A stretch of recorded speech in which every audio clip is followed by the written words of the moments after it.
Alright guys, so I'm here with first timer here in Brazil, Kerry. We tried doing this intro yesterday. We couldn't really get it. For some reason there was a problem with the camera, but we're good to go. We got the rest of it from yesterday, but this will be like the beginning part, redo. Take two. Yeah, take two. So just tell us a bit about yourself, Kerry. Well, I'm from London, from the UK. I spend most of my life travelling, finding new adventures. I've got a pretty simple life really. I just like to live a nice simple life of chilling out, watching YouTube, finding out information, new places to go to, and yeah. Okay, very cool. From the UK obviously, so I haven't met anybody from the UK here yet. This is the first guy. What made you choose to come to Brazil, basically? And specifically Rio, obviously. Yeah. Well, I usually tend to travel to Asia. I've got a girlfriend in the Philippines. Okay. They've had a massive hard lockdown over the last 2 years. Right. So I came across Dennis Jean-Pierre's channel. Right. It was randomly, and I agreed with a lot of things he was saying, and I followed a lot of his videos. Through Dennis, I found your channel. Yeah. So I followed both channels and took in a lot of the information you were giving out, and decided Brazil was the place to come to. I've been looking at coming to Brazil potentially up to 10 years or more, but just by watching Dennis and yourself, I decided Brazil was the place to come to. The lockdowns had all calmed down, and Cool. Yeah, it's good that you find the information from YouTube, from channels like Dennis or myself, who came here so many times. It kind of gives you a little bit more perspective. So the other question, what would you say are the differences culturally from in comparison to Brazil and back home in England or UK? Well, the people, number one. Yeah. Obviously. As many people have said in the past, Brazilian people are a lot more, they're happier in general. They have less, but they're happier people. Definitely. I experienced that in Asia as well. They don't have as much in money or possessions, but they're just happier people. Where in the back home, we're always chasing dreams, and we're always chasing what our friends, our neighbours have got. So it's true. A bit of a bullshit lifestyle back home, and yeah, and there are people who don't even get to travel, or they don't want to travel, and they just sort of stay in their same mundane, lifestyle, and never really get to know places. But back home there's a lot of arrogance. Right. I don't see that here. People are not trying to impress. Look who's watching, or trying to impress somebody that's enjoying their life and just worried about themselves. They're not. Back home, we're always trying to impress people, and just a bit of it. Well, yeah, and I mean, you stayed mostly in Copacabana here, so we're in Copacabana Beach, as people can see. Everyone's just doing their thing, having a good time. Today's a Saturday. We did the other part of the recording yesterday, but everyone's just sort of chilling out and relaxing. That's probably one of the things that kind of wanted to bring you to Rio as well, right? Yeah, the beach is incredible. Okay. What would you tell people who are on the fence about coming to Brazil? No, obrigado. Well, that was me. I was on the fence like 12 months ago. I've been on the fence for a long time with Brazil, but like you say, you just got to do your research, watch some YouTube channels, find out what's really going on in Rio. Don't listen to the people. Most people that have got critical things to say about Brazil or South America, Mexico, the people that have never stepped foot in these countries. Yeah. So just finding out the information from people that are there on the ground, boots on the ground, and just do it. Just do your research and do it, and that's what I did. I wasn't comfortable at the start.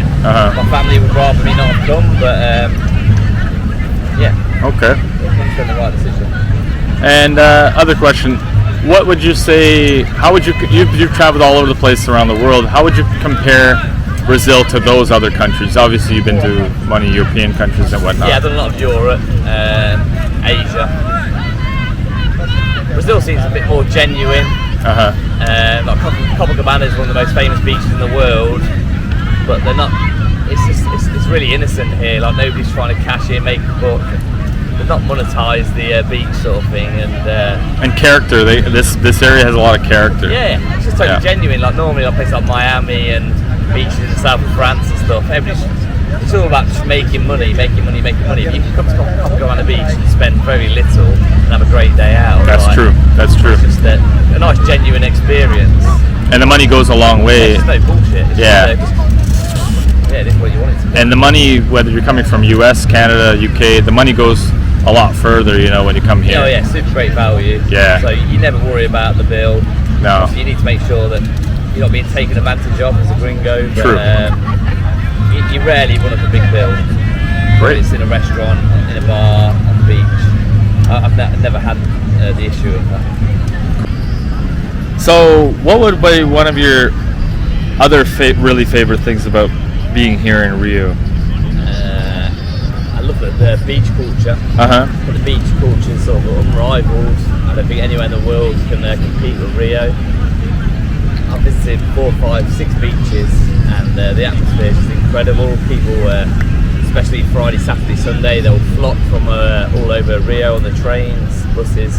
Right. They'll just come here. They'll bring the cases of beer. They'll bring their own deck chairs, and they really embrace the beach culture here. And it's just a fantastic thing to see, and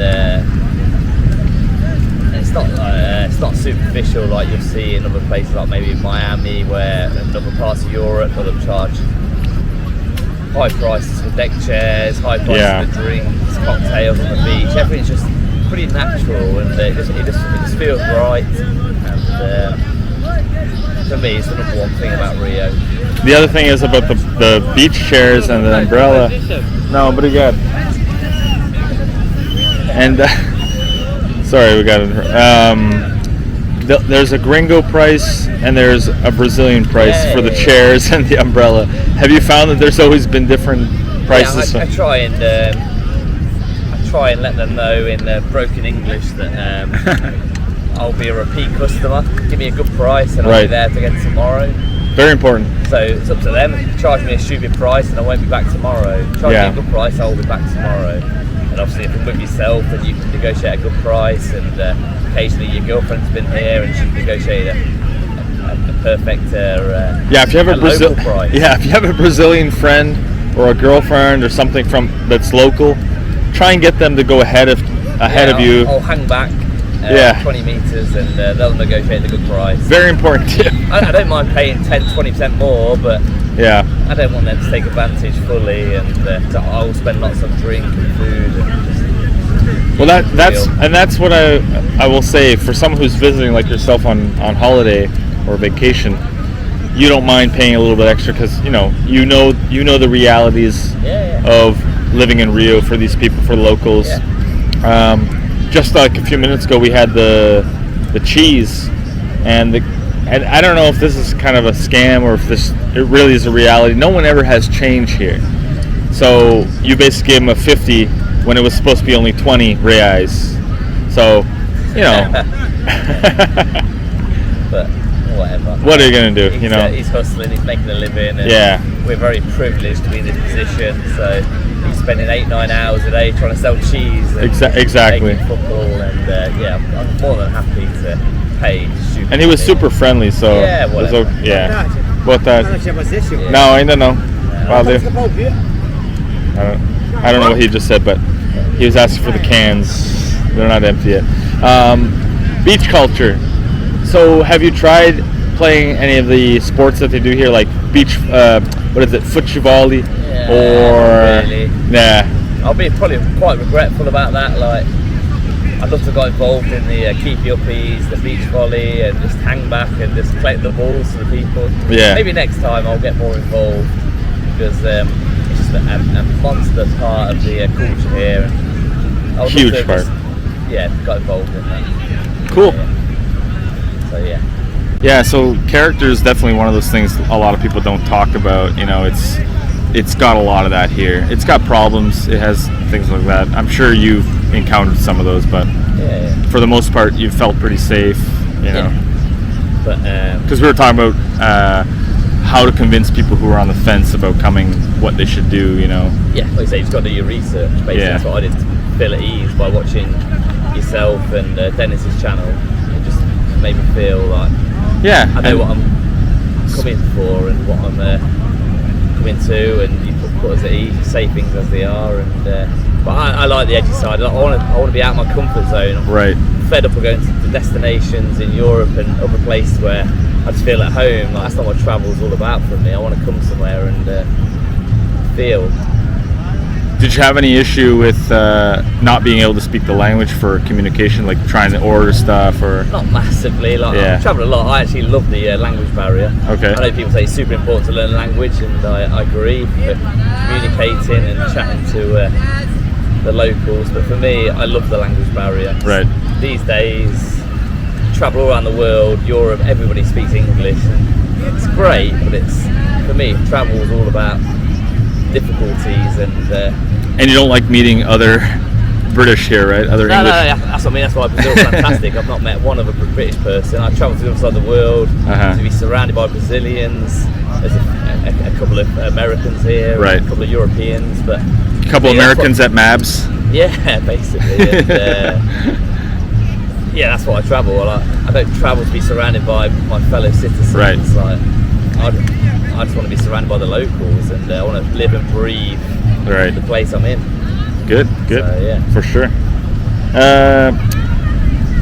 You traveled to other countries. I don't remember the number of countries you told me you traveled to. All of Europe, you know, some Asian countries and things like that. Yeah. How does Brazil compare to those countries? I know that's a little bit difficult because every country is different, but it's whatever thoughts. $1 million question. Right. But I've travelled a lot of Europe, but that's all the same. But it's similar to Asia. The people are very warm, welcoming, open arms, smiling, very approachable. So I'd say it's similar to Asia in a way. Very patient as well, Brazilians, for the most part. Yeah, like I said, the service isn't the best. Yeah. The customer service aspect, but I think the people are hard work. They work long days, 6 to 8 weeks maybe, 10, 11 hours a day. Yeah. And you see that they're maybe a bit tired. Service is terrible. You don't get the customer service you may get in Asia or in North America. There's a few places we went to that had exquisite service. I'll mention, there's one called Joby, and that's in Leblon. Absolutely fantastic. It's kind of like, felt like back home service. And then one we went to the other day, what was it called? In Maracanã. It was it was in Tijuca. I forget the name, Ruxixo, something like that. And the service was so amazing. Even the one down in the downtown Amarelinho, which is, I'll let you share your thoughts. You can tell them what basically happened when we went to these places, how these people were, how the service was. That's the bonus when the majority of the customer service is 50-50, so when you do get good service, you really feel it and you notice it, and obviously we've been receiving free drinks. Yeah. And, we've been having great banter with the managers and the colleagues of these places, and we've built good relationships with these people. So we'll be returning, and obviously we tip generously when we receive good service, and when you receive. And they were apologetic when they were a little bit late getting to us. I think last night when we went to the game. Yeah, you really realise when they are giving you good customer service. Yeah. And, free beers. I mean, they call it the brind, which is like a cheers. You know.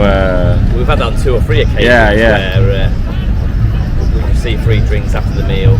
That's good to see, and that's why I try to tell people the importance of at least speaking a little bit of language. Maybe you're going to be able to talk a little bit with these guys, and like you said, the banter is generally a little bit better if you can speak some of the words or whatever.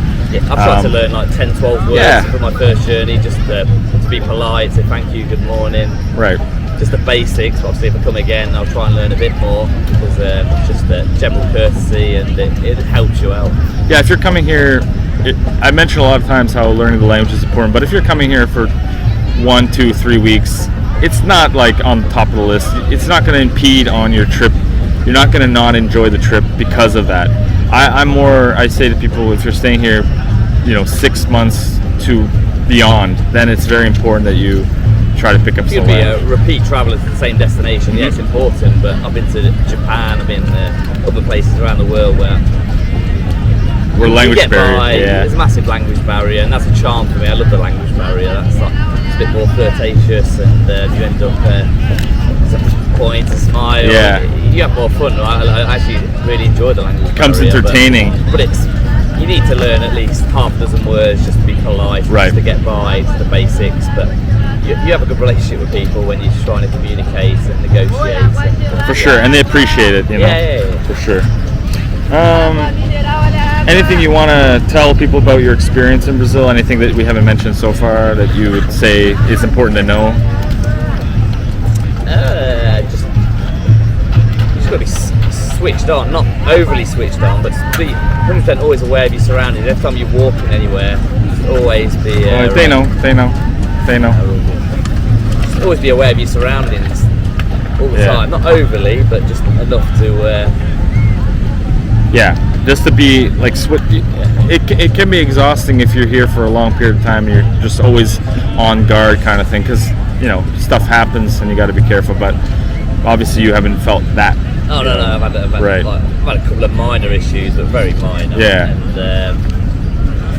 but also, I've been quite happy just to. I spent 3.5 weeks here in Brazil, but I spent my whole journey here just in Rio, just in different districts. Right. And for me, I think that's quite important. I don't want to waste time flying, bus travel. Not on the first journey. I just want to cement myself here. There may be in future trips I can explore other areas, but I want to feel what Rio and Brazil's all about. And I feel like I've done that in this trip. Yeah, that's one thing that most people don't know. Rio is not Brazil, but it is a stepping stone into getting to know the culture and the basics and things like that. So you did a lot of walking to get to know these neighborhoods and things like that. So I've walked to many districts. I've walked all the way from Copacabana all the way to Flamengo, past Botafogo, and it's a long walk. Yeah, maybe like 15 kilometers back and forward. Wow. And it's just an incredible way of seeing the city. And obviously, I walked all the way to Leblon and hired bicycles around the lagoon. And, that's for me. This guy has done a lot of the different things. We went to Christ Statue together. We went to a football game, a soccer match together. So we were able to see a lot of things. Would you say that you have to see everything all in one trip? No, for me, obviously, I've travelled quite a lot, and I'm not too bothered about doing the touristy things personally. Like, I didn't do Sugarloaf. There's a few things I've not done. But for me, I just want to come and live and breathe Rio. Like, I just want to come and just chill out and just mingle around the people. And so personally, I'm not too fussed about doing the touristy things. We did Christ yesterday. I've been here 3 weeks. It took me 3 weeks to do to go visit Christ, which is it's all right, Oh, it's great to do. People back home will be asking me, "Did you go? Did you go? Did you go?" So I did it just to tick it off the list. But for me, it's not important. I'd rather chill out in Leblon or here. And just, this guy loves the beach, and for an English guy, that says a lot, for just drinking and having. Yeah, exactly. Okay, so any final comments or thoughts about Brazil and your trip, and that you would want to add? And you maybe want to tell people why it's worth coming here. Yeah, it's definitely 100% worth checking out. And I got in touch with Nick about 3 or 4 weeks ago to let him know I was travelling to Brazil, and if you give me some recommendations. Right. And he reached out to me and said, he'll show me around. He's been fantastic while I've been here. He's been showing me places all over Rio, daytime and nighttime. We've spent many days and nights together, and he's been a lot of drinking. Very valuable, and it's made my trip like 100 times better by being here and helping me out. Very warm. So that's helped enormously, especially with the language barrier as well. Give me advice. If you have someone with you who can speak the language a little bit. Reach out to people, it's fantastic, and try and meet different people, but just do it. Like, a lot of people back home are petrified about South America, including my parents. They're like, everyone's just like, no, it's dangerous, don't go there, you're gonna. Same in Mexico as well, and it's just that stigma which just ignore that. 100% not true, but Yeah. it's not as bad as people make out. Like, It's better to ignore that and just get here, and you'll see for yourself, how it is here. And I live here, so for me, I can tell you honestly, if you want to come and vacation here, you're gonna have a really good time. Yeah. So. It's just fortunate the trip finishes tomorrow. I've been here 3.5 weeks. But Yeah. Okay, before we finish the video, that's the one. I know that I asked for last final comments, but will you miss Rio when you go back home? A lot of guys have the kind of Rio hangover or the. Yeah, 100%. Yeah. Yeah, just a way of life. People playing the musical instruments. on Right the beach. behind us. It's just such a simple, enjoyable lifestyle. Will he come back? Yeah, 100%. Oh, Yeah. There you go, guys. He's set on Rio, and he's probably gonna maybe check other places in Brazil. Who knows? But definitely, he's a fan of Rio. Rio is number one. There you go. Yeah, I've been looking at coming to Brazil potentially for 10 years, and I thought I'd never get around to doing it. But for the easy lockdown process, and it's made it easy for me to come here and check it out. And For sure. yeah, incredible. I appreciate doing the interview, Kerry. Thanks for doing it, and cheers. Cheers, Nick. Come to Brazil. Yeah, thanks for all your help. For sure. Appreciate it. Cheers. Bye, everyone.